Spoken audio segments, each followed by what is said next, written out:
കേരളം ഈ സർക്കാരിന് അദൃശ്യമാണോ? Is Kerala invisible to this government? I'd like to know. പക്ഷേ കേരളത്തിന്റെ കാര്യത്തിൽ മൗനം. But when it comes to Kerala, the silence is deafening. Keralam രാജ്യത്തെ ഏറ്റവും മികച്ച പൊതുജനാരോഗ്യ സംവിധാനങ്ങളിൽ ഒന്നും ആരോഗ്യ സേവനത്തിന്റെ തെളിയിക്കപ്പെട്ട ചരിത്രവും ഉള്ളതാണ്. The state finds no mention in the finance minister's much touted 7 high-speed railway corridor initiative.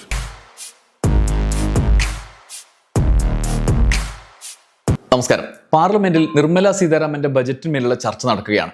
ഈ ചർച്ചകളിൽ ഉയർന്ന പ്രസംഗങ്ങളിൽ ഏറ്റവും ശ്രദ്ധേയമായ ഒരു പ്രസംഗമാണ് നമ്മൾ ഇന്ന് ചർച്ച ചെയ്യുന്നത്. അത് ശശി തരൂരിന്റെ പ്രസംഗമാണ്. ശശി തരൂരിന്റെ പ്രസംഗം സർക്കാരിന്റെ ബഡ്ജറ്റിനെ അടിമുടി പൊളിച്ച് കയ്യിൽ കൊടുക്കുന്ന ഒരു പ്രസംഗം എന്നുള്ള നിലയിൽ ഒരു കാര്യം. മറ്റൊന്ന്, ശശി തരൂരിന് ഈ സമ്മേളനത്തിൽ ഒരു ഇടവേളയ്ക്ക് ശേഷം വീണ്ടും കോൺഗ്രസ് നൽകുന്ന പ്രാധാന്യത്തിൻ്റെ കാര്യത്തിലാണ്. ആദ്യം ആമുഖമായി ആ കാര്യത്തിലേക്ക് നമുക്ക് വരാം. അദ്ദേഹം പാർട്ടിയോട് അതൃപ്തിയുള്ള കാര്യം നിരവധി തവണ സൂചിപ്പിച്ചിട്ടുണ്ട്. അതിൻ്റെ തുടർച്ചയായി വാർത്തകൾ വന്നിട്ടുണ്ട്. ഏറ്റവും ഒടുവിൽ അദ്ദേഹം CPM-മായി അടുക്കുന്നു എന്നുള്ള വാർത്തകൾ പുറത്തു വന്നതിനിടയിൽ പൊടുന്നനെ കോൺഗ്രസ് നേതൃത്വം നിലപാട് പുതുക്കുകയാണ്. അദ്ദേഹത്തിന് കാര്യമായ പരിഗണന നൽകുന്നു. നേരത്തെ നമ്മൾ കണ്ടതാണ്, BJP-യിലേക്ക് പോകുന്നു എന്ന് പറയുകയും BJP-യിലേക്ക് പോവുകയും ചെയ്ത ആളുകൾക്കൊന്നും ആ തരത്തിലുള്ള പരിഗണനകൾ കിട്ടിയിരുന്നില്ല. എന്നാൽ CPM-ലേക്ക് ഇടതുപക്ഷത്തേക്ക് പോകുന്നു എന്ന് കണ്ട ഉടനെ അദ്ദേഹത്തിന് വലിയ പരിഗണന കിട്ടുന്നു. ഇനിയുള്ള നേതാക്കൾക്ക് ഇതൊരു പാഠമായി മാതൃകയായി എടുക്കേണ്ടതാണ്. ആ പരിഗണനയുടെ തുടർച്ചയായിട്ടാണ് കഴിഞ്ഞ സമ്മേളനത്തിലൊന്നും പാർലമെന്റിൽ പ്രധാനപ്പെട്ട ലോക്സഭയിൽ പ്രധാനപ്പെട്ട സമയത്തൊന്നും സംസാരിക്കാൻ നേരത്തെ ഉണ്ടായിരുന്ന രീതിയിലുള്ള പരിഗണന അദ്ദേഹത്തിന് കോൺഗ്രസ് കൊടുത്തിരുന്നില്ല. പ്രിയങ്ക ഗാന്ധിയൊക്കെയാണ് കഴിഞ്ഞ സമ്മേളനത്തിൽ വലിയ തോതിലുള്ള പ്രാധാന്യത്തിൽ മുന്നോട്ട് പോയത്. എന്നാൽ ഇത്തവണ ബഡ്ജറ്റിന്മേലുള്ള പ്രസംഗത്തിൽ ഏറ്റവും കൂടിയ സമയം ഏറ്റവും ആദ്യത്തെ ആളായി ശശി തരൂരിനെ കോൺഗ്രസ് അവതരിപ്പിച്ചു എന്നുള്ളതാണ്. അതിൽ തന്നെ രണ്ടാമത്തെ ഒരു കാര്യം, അദ്ദേഹത്തിന് ചില പ്രശ്നങ്ങൾ, ആരോഗ്യപരമായ പ്രശ്നങ്ങൾ ഉണ്ടായിട്ടുണ്ട്. അദ്ദേഹത്തിൻ്റെ കാലിന് പൊട്ടലുണ്ടായി. അതുകൊണ്ടാണ് അദ്ദേഹം ഇരുന്നിട്ട് പ്രസംഗിച്ചത് എന്നുള്ളതാണ്. അദ്ദേഹം ആ കാര്യമാണ് പ്രസംഗത്തിൻ്റെ തുടക്കത്തിൽ സ്പീക്കറുടെ ശ്രദ്ധയിൽപ്പെടുത്തിയത്. ഇരുന്ന് സംസാരിക്കാനുള്ള അനുവാദം വേണം എന്നുള്ള കാര്യം. Chairman, may I have your permission to speak seated? I am afraid I have a fracture on my foot. You are permitted, sir. Thank you, sir. Thank you for granting me the honor of voicing on behalf of the Indian National Congress. അങ്ങനെ ശശി തരൂർ ഇരുന്നു കൊണ്ട് പ്രസംഗിക്കുകയാണ്. ധനമന്ത്രി നിർമ്മല സീതാരാമന്റെ സാന്നിധ്യം ലോക്സഭയിൽ അദ്ദേഹത്തിന്റെ പ്രസംഗ സമയത്ത് ഉണ്ടായിട്ടുണ്ട്. പല മന്ത്രിമാരും ഇപ്പം ഇങ്ങനെയുള്ള പരിപാടികളൊന്നുമില്ല. പ്രധാനമന്ത്രി പിന്നെ രാജ്യസഭയിലോ ലോക്സഭയിൽ ഒട്ടും വരാറില്ല, എവിടെയും വരാറില്ല എന്നുള്ളതാണ് യാഥാർത്ഥ്യം. എപ്പോഴെങ്കിലും വരും എന്നുള്ളതാണ്. എന്നാൽ ചിലപ്പോൾ മന്ത്രിമാരിരിക്കും. ഇപ്പോൾ ശശി തരൂരിൻ്റെ പ്രസംഗം ആയതുകൊണ്ട് കൂടിയായിരിക്കാം നിർമ്മല സീതാരാമൻ ഈ കാര്യത്തിൽ മോദിയുടെ പാത പിന്തുടർന്നില്ല. എന്തായാലും പ്രസംഗത്തിലേക്ക് അദ്ദേഹം കടന്നു. നമുക്കതിൻ്റെ മലയാളം കേൾക്കാം. കഴിഞ്ഞ വർഷം ഇതേ സ്ഥലത്ത് നിന്ന് 2025 ധനബില്ലിനെ ഒരു ഗാരേജ് മെക്കാനിക്കിനോട് ഞാൻ ഉപമിച്ചിരുന്നു. നിങ്ങളുടെ ബ്രേക്ക് ശരിയാക്കാൻ കഴിയും എന്ന് തോന്നുന്നില്ല, അതുകൊണ്ട് എന്തെങ്കിലും ചെയ്യേണ്ട എന്ന് കരുതി ഹോണിൻ്റെ ശബ്ദം കൂട്ടിയിട്ടുണ്ട്. എന്തെങ്കിലും ചെയ്യേണ്ട എന്ന് കരുതി ഹോണിൻ്റെ ശബ്ദം കൂട്ടിയിട്ടുണ്ട്. ഇതാണ് ആ മെക്കാനിക്കിൻ്റെ കഥ. ഇത്തവണത്തെ ബജറ്റ് നോക്കുമ്പോൾ ഹോണിൻ്റെ ശബ്ദം കുറച്ചിട്ടുണ്ടെങ്കിലും വാഹനം മുന്നോട്ട് നീങ്ങിയിട്ടില്ല എന്ന് വിഷമത്തോടെ കാണുന്നു. ഈ ബജറ്റും ഒരു പാഴാക്കപ്പെട്ട അവസരമാണ്. അപകടത്തിലേക്ക് പാഞ്ഞുകൊണ്ടിരിക്കുന്ന കാറിലെ എയർ ബാഗുകൾ പുനഃക്രമീകരിച്ച് യാത്രക്കാരോട് ചേസിസ് ദൃഢമാണ്, പിന്നീട് നിങ്ങൾ സുഖമായിരിക്കും എന്ന് ഉറപ്പ് നൽകുന്നതിന് തുല്യമാണ് ഈ ബജറ്റ്. ഈ ബജറ്റിനെ അതിൻ്റെ സമഗ്രതയെ പ്രശംസിക്കുന്നു. പക്ഷേ ദീർഘവീക്ഷണമോ നീതിയോ ഇല്ലാത്ത സമഗ്രത ശൂന്യമാണ് എന്ന് പറയട്ടെ. ഈ ബഡ്ജറ്റ് തൊഴിലില്ലായ്മയെ അവഗണിക്കുന്നു, ജീവിത ചെലവ് വർധനയെ അവഗണിക്കുന്നു, അസമത്വത്തെ അവഗണിക്കുന്നു. സാധാരണക്കാരൻ്റെ യഥാർത്ഥ പോരാട്ടങ്ങളും ആഗ്രഹങ്ങളും പരിഹരിക്കാൻ ഒരു സമീപനവും രൂപപ്പെടുത്തിയിട്ടില്ല. സർക്കാർ ക്ഷേമത്തെക്കുറിച്ച് അനന്തമായി സംസാരിക്കുന്നു, പക്ഷേ ചെലവ് കണക്കുകൾ വളരെ വ്യത്യസ്തമായ കഥയാണ് പറയുന്നത്. ഉച്ചത്തിലുള്ള പ്രഖ്യാപനങ്ങൾക്ക് പിന്നിൽ ദീർഘകാല അവഗണനയും ഭരണ പരാജയവുമാണ്. കഴിഞ്ഞ സാമ്പത്തിക വർഷം 53 പ്രധാന ക്ഷേമ അടിസ്ഥാന സൗകര്യ പദ്ധതികൾക്കായി അനുവദിച്ച 5 ലക്ഷം കോടിയിൽ 9 മാസത്തിനുള്ളിൽ വെറും 41% ചെലവഴിച്ചത്. ഈ ജൽ ജീവൻ മിഷന് 67,000 കോടി അനുവദിച്ചപ്പോൾ 9 മാസത്തിനുള്ളിൽ വെറും 31 കോടി മാത്രം ചെലവഴിച്ചു. പ്രധാനമന്ത്രി സ്കൂൾ ഫോർ റൈസിംഗ് ഇന്ത്യക്ക് PMശ്രീ പദ്ധതിക്ക് 7,500 കോടി അനുവദിച്ചപ്പോൾ 473 കോടി മാത്രം ചെലവഴിച്ചു. ഏറ്റവും ഞെട്ടിക്കുന്നത് പട്ടികജാതികളുടെ സാമൂഹിക സാമ്പത്തിക ഉന്നമനത്തിനായുള്ള പദ്ധതിക്ക് 2,140 കോടി അനുവദിച്ചു. ചെലവഴിച്ചത് വെറും 40 കോടി മാത്രം. ഇത് ഭരണമല്ല, ഇത് വെറും ഹെഡ്ലൈൻ മാനേജ്മെന്റ് ആണ്. വാഗ്ദാനങ്ങൾ ഉച്ചത്തിലുള്ള ഹോണിനെ പോലെ മുഴങ്ങുന്നു. ബജറ്റുകൾ ഗംഭീരമാണ്, പക്ഷേ യഥാർത്ഥ നടപ്പാക്കൽ നടപ്പാക്കൽ ശൂന്യമാണ്. കൂടുതൽ ആശങ്കകരമായ കാര്യം നികുതി ഭാരം കോർപ്പറേറ്റുകളിൽ നിന്ന് സാധാരണ വ്യക്തികളിലേക്ക് മാറുന്നു. 2017 കോർപ്പറേറ്റ് നികുതി GDPയുടെ 3.2%, വ്യക്തിഗത ആദായ നികുതി 2.3%. എന്നാൽ 2027 ആയപ്പോൾ കോർപ്പറേറ്റ് നികുതി 3.1, വ്യക്തിഗത ശതമാനം 3.7. അതായത് വരുമാനം അനുപാതരഹിതമായി വ്യക്തിഗത നികുതിദായകരിൽ നിന്നാണ് സർക്കാരിന് വരുന്നത്. ജനത്തെ പിഴിയുന്നു Malayalam. To elaborate further, in fiscal year 2017, corporate taxes were 3.2% of GDP, personal income tax was 2.3% of GDP. In fiscal year 27, that is 10 years later, they are projected to be 3.1% for corporates and 3.7% for personal income tax of individuals. So your revenue is coming disproportionately from the individual taxpayers. കോവിഡിന് ശേഷമുള്ള സാമ്പത്തിക ഏകീകരണം പ്രധാനമായും ചെലവ് മുറുക്കിയാണ് നടപ്പാക്കിയത്. ആവശ്യകതയെ ഗുണമാക്കി അവതരിപ്പിക്കുകയാണ്. ഈ പരിമിതികൾക്കുള്ളിൽ നികുതി ലഘൂകരണവും ലക്ഷ്യബോധ്യവുമുള്ള പ്രോത്സാഹനങ്ങളും മാത്രമാണ് ഉപയോഗിക്കുന്നത്. പക്ഷെ തൊഴിലിനെയും ഉൽപാദനക്ഷമതയെയും ബന്ധിപ്പിക്കുന്ന ഇടത്തര കാലയളവിലെ വ്യക്തമായ പ്ലാൻ ഈ ബജറ്റിലില്ല. മൂലധന ചെലവിനെ ഊന്നുന്നുണ്ട്, പക്ഷേ ദുർബലമായ ഡിമാൻഡ്, സ്തംഭിച്ച വേതനം, ഉയർന്ന യുവജന തൊഴിലില്ലായ്മ, ചുരുങ്ങിയ ക്ഷേമച്ചെലവ്, സംസ്ഥാനങ്ങൾക്ക് നൽകുന്ന അപര്യാപ്തമായ അലോക്കേഷൻ ഇവയെല്ലാം തുടരുന്നു. MS സ്വാമിനാഥൻ പറഞ്ഞു, കൃഷി തെറ്റിപ്പോയാൽ മറ്റൊന്നിനും ശരിയാകാൻ അവസരമുണ്ടാകില്ല എന്ന്. ഇതാണ് ഏറ്റവും നല്ല തുടക്കം എന്ന് ഞാൻ വിശ്വസിക്കുന്നു. കൃഷിയെ സ്വയം പരിഹരിക്കപ്പെടുന്ന ഒരു പ്രശ്നമായി കാണുന്നത് ഇനി നിർത്തേണ്ട സമയമായി. ഇന്ത്യയുടെ തൊഴിലാളികളിൽ 46.1%, ജനസംഖ്യയുടെ 60% കൃഷിയെ ആശ്രയിക്കുകയാണ്. GDPയിൽ 16-17% സംഭാവന നൽകുന്ന ഈ മേഖലയ്ക്ക് യൂണിയൻ ബജറ്റിൽ വെറും 3% മാത്രം നൽകുന്നു. 1.62 ലക്ഷം കോടി. കൃഷിയുടെ ഏറ്റവും പഴക്കമുള്ള പ്രശ്നങ്ങളിൽ ഒന്നായ കുരുമുളകിനെ പൂർണ്ണമായി അവഗണിക്കുന്നു. ഒരു കാലത്ത് കറുത്ത സ്വർണം എന്നറിയപ്പെട്ടിരുന്ന ഈ വിള ഇന്ന് എൻ്റെ സംസ്ഥാനമായ കേരളത്തിൽ ഗുരുതരമായ ദുരിതത്തിലാണ്. In Kerala, which is one of the country's leading producers of pepper, output has fallen from 40,000 plus tons to 30,000 tons and is projected to decline by a further 28.7% in the foreseeable future. ഉൽപാദനം 40,000 ടണ്ണിൽ നിന്ന് 30,000 ടണ്ണിലേക്ക് കുറഞ്ഞു. ഭാവിയിൽ 28.7% കൂടി ഇടിയും എന്നാണ് നിഗമനം. അസ്വസ്ഥമായ സത്യം ഇതാണ്, നമ്മുടെ സ്പൈസസ് വിപണി അഗാധമായ പ്രതിസന്ധിയിലാണ്. ചരിത്രം ആവർത്തിച്ചാൽ ബ്രിട്ടീഷുകാർ നമ്മെ കുരുമുളകിന് വേണ്ടി പോലും കൊള്ളയടിക്കാൻ വരില്ല. കേരളത്തിലെ ഈ അവഗണനയുടെ ഏറ്റവും വ്യക്തമായ ഉദാഹരണമാണ് റെയിൽവേ. നിലവിലുള്ള പാതകളിലെ തിരക്ക് കുറക്കാൻ പുതിയ പാതകൾക്കുള്ള ആവർത്തിച്ച ആവശ്യങ്ങൾക്കിടയിലും ധനമന്ത്രിയുടെ 7 അതിവേഗ റെയിൽ കോറിഡോറുകളുടെ പദ്ധതിയിൽ കേരളത്തിന് പരാമർശമില്ല.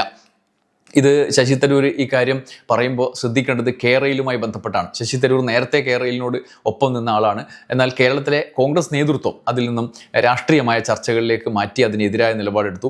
ഇപ്പോൾ ഈ ബഡ്ജറ്റിലും കേരളയിലോ അല്ലെങ്കിൽ സമാന്തര പാത, കേരളയിൽ എന്ന് പറഞ്ഞാൽ ഇവിടെ ഇട്ടൊരു പേരാണല്ലോ, അതിന് തുല്യമായ നിലയിൽ പേരെന്തായാലും സമാന്തരമായ പാത മറ്റ് സംസ്ഥാനങ്ങളിൽ കൂടുതൽ അനുവദിക്കുമ്പോഴും കേരളത്തെ അവഗണിക്കുകയാണ്.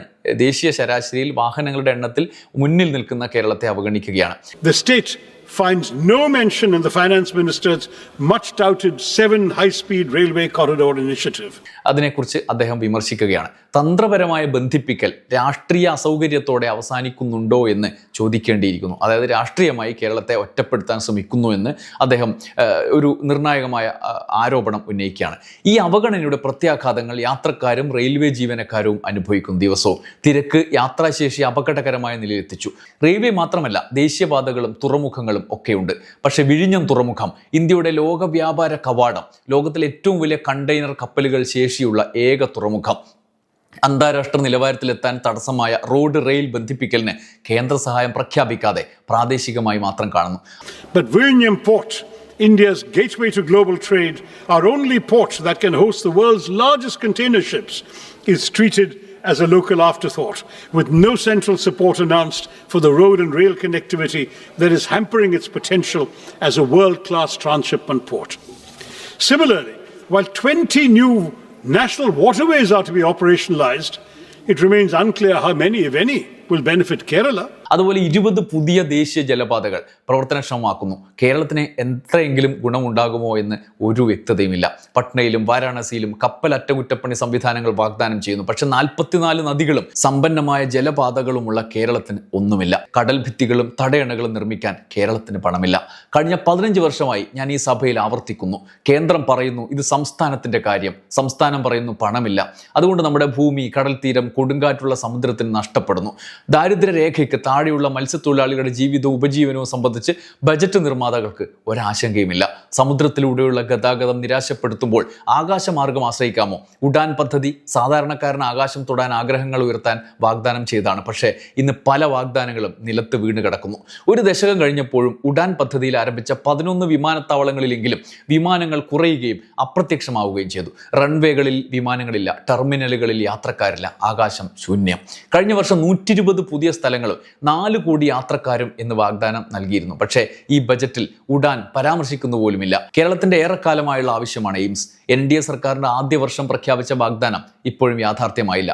രാജ്യത്തെ ഏറ്റവും മികച്ച പൊതുജനാരോഗ്യ സംവിധാനങ്ങളിൽ ഒന്നുള്ള കേരളം എയിംസിനായി കാത്തിരിക്കുകയാണ്. ഈ ബജറ്റും മുൻഗാമികളെ പോലെ വ്യക്തതയോ സമയപരിധിയോ അടിയന്തരമായ സാഹചര്യമോ നൽകുന്നേയില്ല. ഇന്ത്യയിൽ 22 എയിംസുകൾ അനുവദിച്ചു, പക്ഷേ കേരളത്തിന്റെ കാര്യത്തിൽ മൗനം. 22 aims have been sanctioned across India, Mr. Chairman, but when it comes to Kerala, the silence is deafening. കേരളത്തിന് ആവശ്യമോ ശേഷിയോ വിശ്വാസ്യതയോ കുറഞ്ഞിട്ടില്ല. കുറവുള്ളത് ഈ സർക്കാരിന്റെ മുൻഗണനകളിലെ സ്ഥാനമാണ്. കേരളം ഈ സർക്കാരിന് അദൃശ്യമാണോ? അറിയാൻ ആഗ്രഹിക്കുന്നു. Kerala does not lack need, capacity or credibility. What it lacks, it seems, is visibility in this government's priorities. Why, Mr. Chairman, is Kerala invisible to this government? I'd like to know. Keralam രാജ്യത്തെ ഏറ്റവും മികച്ച പൊതുജനാരോഗ്യ സംവിധാനങ്ങളിൽ ഒന്നും ആരോഗ്യ സേവനത്തിന്റെ തെളിയിക്കപ്പെട്ട ചരിത്രവും ഉള്ളതാണ്. എന്നിട്ടും അവഗണിക്കപ്പെട്ടു. NIPERകൾ വടക്കും കിഴക്കും കേന്ദ്രീകരിച്ചു. ഹൈദരാബാദിലെ ഒരു സ്ഥാപനം മുഴുവൻ ദക്ഷിണേന്ത്യയെ സേവിക്കും എന്ന് പ്രതീക്ഷിക്കുന്നു. ഈ അസന്തുലനം പുതിയതല്ല. ഒരു രാഷ്ട്രം അതിനെ നിലനിർത്തുന്ന ജനങ്ങളെ ക്ഷീണിപ്പിച്ചുകൊണ്ട് വളരില്ല സാർ. ഈ സർക്കാരിനെ സാമ്പത്തികമായി നിലനിർത്തുന്ന സാധാരണക്കാർക്ക് നികുതിയിൽ ആശങ്കാജനകമായ സൂചനകളാണ് നൽകുന്നത്. സാധാരണക്കാരന്റെ പോക്കറ്റിൽ കൂടുതൽ പണമുണ്ടോ? വിലവർദ്ധനവിനൊത്ത വേതനമുണ്ടോ? ജീവിതം എളുപ്പമാകുന്നുണ്ടോ? സർ, ഒരു രാഷ്ട്രവും മുദ്രാവാക്യങ്ങളോ തലക്കെട്ടുകളോ മാത്രം കൊണ്ട് വികസിക്കില്ല. സർ, അമേരിക്കയുമായുള്ള പുതിയ താൽക്കാലിക വ്യാപാര കരാർ പരാമർശിക്കാതിരിക്കാൻ കഴിയില്ല. അത് മന്ത്രിയുടെ പ്രസംഗത്തിന് ശേഷം വന്നു. അത് സ്വതന്ത്ര വ്യാപാര കരാറിനേക്കാൾ മുൻകൂട്ടി നിശ്ചയിച്ച വാങ്ങൽ കരാറാണെന്നാണ് തോന്നുന്നത്. പാരസ്പര്യത്തിന്റെ എല്ലാ തത്വങ്ങളെയും തകർക്കുന്നു. ഒരു വശത്ത് 18% പരസ്പര നികുതിയും മറുവശത്ത് 0% എങ്ങനെ നമുക്ക് അംഗീകരിക്കാൻ കഴിയും? ഇന്ത്യയും അമേരിക്കയും തമ്മിലുള്ള ആകെ പരസ്പര വ്യാപാരം $130 ബില്യൺ. നമുക്ക് $45 ബില്യൺ വ്യാപാരം മെച്ചത്തിലുണ്ട്. പക്ഷേ നാം 5 വർഷത്തിനുള്ളിൽ $500 ബില്യൺ അമേരിക്കൻ ഉൽപ്പന്നങ്ങൾ വാങ്ങും എന്ന് വാഗ്ദാനം ചെയ്തിരിക്കുന്നു. ഇത് മിച്ചത്തിലെ ദീർഘകാല ബാധ്യതയായി മാറും. കരാറിലൂടെയല്ല, വിപണി ആവശ്യകതയിലൂടെയുമല്ല. ഒരു പ്രധാന സമ്പദ് വ്യവസ്ഥയും സ്വന്തം വ്യാപാരശേഷി ഇത്തരത്തിൽ നിർവീര്യമാക്കിയിട്ടില്ല. അമേരിക്ക 18% വരെ ഇറക്കുമതി നികുതി തുടരുമ്പോൾ നാം ഇന്ത്യൻ കയറ്റുമതിക്ക് 18% വരെ നികുതി ചുമത്തുമെന്നും നികുതികളെ ഏതാണ്ട് 0 കുറക്കുമെന്നും കൃഷി തുറക്കുമെന്നും ഡാറ്റ സ്ഥാനീകരണം ദുർബലമാക്കുമെന്നും ബൗദ്ധിക സ്വത്തവകാശ സംരക്ഷണം മയപ്പെടുത്തുമെന്നും തന്ത്രപരമായ ഊർജ്ജ ഇറക്കുമതികളെ പ്രത്യേകിച്ച് റഷ്യയിൽ നിന്ന് വാങ്ങൽ ലക്ഷ്യങ്ങൾക്കായി മാറ്റുമെന്നും ഉറപ്പ് നൽകിയിരിക്കുന്നു. ഇത് തന്ത്രപരമായ സന്തുലനമല്ല, സാമ്പത്തികമായ മുൻകൂട്ടിയുള്ള തടസ്സപ്പെടുത്തലാണ്. പാർലമെന്ററിനോട് പറഞ്ഞിട്ടില്ല കർഷകർ, ചെറുകിട ഇടത്തരം സംരംഭങ്ങൾ, ആഭ്യന്തര വ്യവസായം എങ്ങനെ സംരക്ഷിക്കുമെന്നോ ഇന്ത്യ സ്വമേധയാ ചർച്ചാശേഷി ഉപേക്ഷിച്ചത് എന്തിനെന്നോ തുല്യമായ വിപണി പ്രവേശന നയമോ ഒന്നും പ്രഖ്യാപിച്ചിട്ടില്ല. സർക്കാർ പറയും അന്തിമ കരാർ വരെ കാത്തിരിക്കൂ. മാർച്ച് മധ്യത്തിലാണ്, പക്ഷേ ഈ ആശങ്കകൾ ഇപ്പോഴും തുടരുകയാണ് എന്ന് പറയുകയാണ്. ഇന്ത്യ, ചൈന, വിയറ്റ്നാം, മറ്റ് ഏഷ്യൻ സമ്പദ് വ്യവസ്ഥകളെക്കാളൊക്കെ നല്ല കരാർ ലഭിച്ചു എന്ന സർക്കാർ അവകാശവാദം പരിശോധനയ്ക്ക് നിൽക്കുന്നില്ല. ഇന്ത്യ 1-2% നികുതി കുറവ് ലഭിച്ചെങ്കിലും ഒരു ഏഷ്യൻ സമ്പദ് വ്യവസ്ഥയും അമേരിക്കയോടുള്ള വ്യാപാര മിച്ചത്തിനെ നിർബന്ധിത വാങ്ങൽ വാഗ്ദാനങ്ങൾ കൊണ്ട് ദുർബലമാക്കാൻ സമ്മതിച്ചിട്ടില്ല, നമ്മൾ ഒഴികെ. When vision is severed from reality, it ceases to be aspiration and becomes merely an illusion. A truly Viksit Bharat will not be built on slogans, Mr. Chairman, not built on speeches or symbolism, but on delivery that reaches the last citizen of India. ദീർഘവീക്ഷണം യാഥാർത്ഥ്യത്തിൽ നിന്ന് വേർപെടുമ്പോൾ അത് അഭിലാഷമല്ല, വെറും ഭ്രമം മാത്രമാവും. യഥാർത്ഥ വികസിത് ഭാരതം മുദ്രാവാക്യങ്ങളോ പ്രസംഗങ്ങളോ പ്രതീകങ്ങളോ കൊണ്ട് നിർമ്മിക്കപ്പെടില്ല sir. അത് ഇന്ത്യയുടെ അവസാനത്തെ പൗരനിലേക്കും എത്തുന്ന നടപ്പാക്കലിലൂടെയാണ് യാഥാർത്ഥ്യമാവുക.